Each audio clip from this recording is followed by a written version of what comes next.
Is it World War III yet? Let's ask Vivek Ramaswamy. In fact, this video is for him, so tag him as many times as possible. For those that don't know, I'm a former Marine Corps and NSA intelligence officer, and I spent the majority of my intel career supporting special operations. I spent the last couple months dispelling the hysteria and the myth of an impending World War III.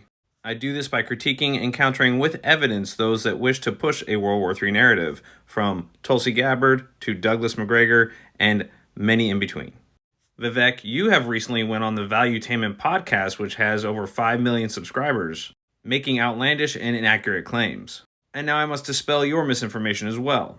Not because I believe you are purposely pushing this scare tactic, this fear corn, but I do think you're getting extremely bad advice. And America needs intelligent anti-establishment minds with broad influence to understand and cut through the propaganda that has taken over the minds of the average citizens of the world, to include you, apparently, into this mass psychosis of perpetual and impending doom. But if Russia and China are allied, as we're forcing them to be, and I'll explain how, then they could arguably outmatch the United States. Their alliance isn't really an alliance as you believe it to be, but there is a cooperation, a partnership, if you will, that was inevitable. This article from the Brookings Institute was written in 2019. It is a quasi-alliance built on self-interest. Prior to China's military modernization program, they got the majority of their military equipment from Russia. China's One Belt, One Road initiative, unveiled in 2013, requires Russian cooperation. It's written into their plan. It's because Russia has nuclear capacity ahead of that of the U.S. So what? Both the US and Russia have enough nuclear weapons to burn the world 10 times over. It's irrelevant that they have more than us. Russia has hypersonic missile capabilities ahead of the U.S. What is hypersonic missile? Travel faster than the speed of sound, carrying potential nuclear loads that could hit the United States. First, hypersonics are anything Mach 5 and above. Second, these hypersonic missiles have yet to actually live up to their hype. They actually haven't even been seen traveling faster than Mach 5, of which all our ICBMs already reached that in terminal phase. That's right before they strike their target. The Kinzhal missile has been shot down at least a half a dozen times by our Patriot system, and we are currently getting back in the game of hypersonic development after abandoning it almost 70 years ago, because it's really unnecessary. But we're doing it because it creates standoff distance, it's great strategic messaging, and let's be honest, it's great money for the military-industrial complex. China's naval capacity is arguably ahead of that of the United States, and we then depend on China's economy for our modern way of life. China has more ships, that's it.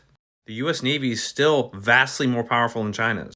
We outmatch them in tonnage, in missiles, in capabilities. Just one of our aircraft carriers could take out 2 of theirs. The only 2 they have. The third one's in development, and we have 11. There is simply no comparison. China has another 15 to 20 years to get to our level. And that's actually still being generous. As for China's economy, we are their largest trading partner. They rely on us for their economic security and their modern way of life. And it's that relationship that keeps a potential war further at bay. So while we should uncouple and diversify our economic industries with China, it should only be the ones related to national security. How? We're arming Ukraine to the teeth to fight Russia. That's why China's arming Ukraine. That's why China's then arming Russia. Again, driving them further into China's hands militarily. The current level of support that we have given Ukraine does not equate to arming them to the teeth. They've basically gotten our leftovers. And while China has secretly agreed to help Russia militarily, the evidence for that has yet to materialize. And then if you combine that with these vague rules of proxy war, right? The vague rules of proxy war are, well, we're saying in the Middle East that if somebody pays a group to hit somebody who's allied with us, that gives us the right to preemptively hit them. If we do that and act on that, that automatically is then Russia's justification for doing the same in return to us. And then if I'm... These rules are not vague. They are pretty clear and have been for the last 75 years. One primary rule is a nuclear-powered nation with at least regional hegemony does not directly attack another nuclear-powered nation. But for argument's sake, let's discuss your hypothetical. Why would Russia attack the US because of a perceived green light to do so because we would attack Iran? Putin has tried everything to avoid direct conflict with NATO. But now, on a hypothetical whim, it's game on? You're also equating nation-states to militant groups. They are not the same thing. There's no logic in this hypothetical. It's akin to a plot device used in a sci-fi novel to perpetuate a fictional story. But We are closer to World War III than we have ever been in any of our lifetimes in this room. And yet we are still further away than our parents were. In fact, the Cuban Missile Crisis is the only time we ever came close. Right when you said China, Russia, and that alliance, just 2 days ago, Putin met with the senior Chinese general, and they're hailing ties of growing military ties. Yep. That was just 2 days ago. And they're doing joint military exercises off the coast of Alaska. Right now, they're doing that. Again, One Belt, One Road initiative. They need to be able to patrol the international waters. One of those belts cuts right up through the Bering Sea. And the Aleutian Islands cut all the way across, and we call that off the coast of Alaska. Classic fear corn. And did you know during the Cold War, we would host Russian naval destroyers in the ports of Alaska? This is not hyperbole. If Russia and China are in a military alliance with each other and we enter World War III, I want people to understand what that means. That means the United States of America, as we know it, could cease to exist. That is, in fact, hyperbole. And it comes from that bad advice and misinformation that you see in the media about the power of China and Russia. Hell, Russia's weakness has been on full display for the last 2 years in Ukraine. And Chinese fighter jets sold to other nations are literally falling out of the sky. Neither nation has any idea how to conduct warfare. And joint capabilities are really hard to practice amongst your own people, yet alone two separate nations.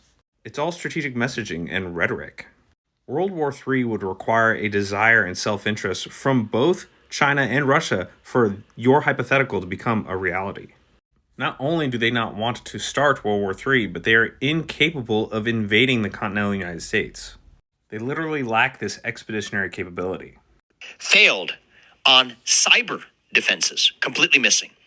Failed on, and I want people to understand this, with a country like Iran could hit us with a super EMP, an electromagnetic pulse attack. What does that mean? It takes out our electric grid in a matter of days. And you could have millions of Americans impoverished instantly if our... There are justifiable critiques on how we established Cyber Command, but there is no way that you are going to know what our cyber defenses are. As for Iran, they don't have an EMP deliverable capability. I don't know why you believe this. You're getting horrible information. But let's just say that they did. We could literally raise their country to the ground in a 24-hour period after an EMP attack. That's how capable we are, and they know this. Space-based defenses. Russia and China both have space-based offensive capabilities. We have neither meaningful space-based offensive or defensive capabilities when it comes to space-based nuclear capability. There is no way for you to know that. You're better than this. You're better than to make wild assumptions on friendly and adversarial space-based capabilities. But our own homeland is as porous and vulnerable as it is. How? We are the most heavily defended country on the planet.